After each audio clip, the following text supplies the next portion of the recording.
Square on the Magic Chess Robot. Our project was inspired by what has now become the world's second smartest chessboard, Square Off. The robot uses a web UI for player to make their own moves. There's a Raspberry Pi which hosts the web server and the chess engine. There's also an Arduino which interprets the board state and moves the pieces using an electromagnet underneath the board and a 2-axis actuator.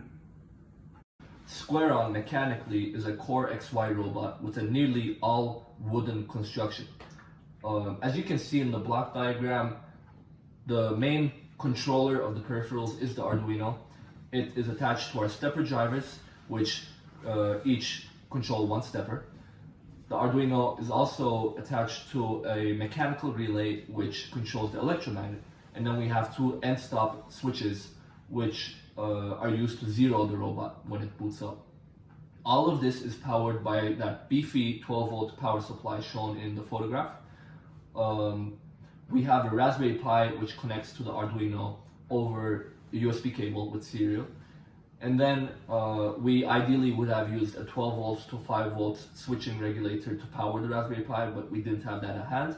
So as a workaround, we are using a 5 volt portable charger. The human player interacts with our system through a web UI. In the web UI, you have a chessboard where a person can drag the pieces where they want to move. The website is hosted on the Raspberry Pi. So whenever a person makes a move, the Raspberry Pi receives the new state and passes it to the Stockfish chess engine, which is the most powerful chess engine out there, completely obliterating all of the grandmasters.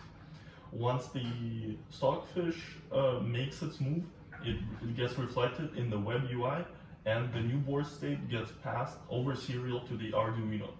Arduino in turn interprets the new board state and decides how the motors and the electromagnet need to operate to reflect the new board state on the physical board. In the future, instead of using the web UI, we'd like to add the ability for players to move their own pieces physically. Also, instead of using the portable battery to power the Pi, we would like to add a switching voltage regulator so we can use the big beefy 12-volt power supply. We would also like to transfer the electronics from a breadboard to a PCB.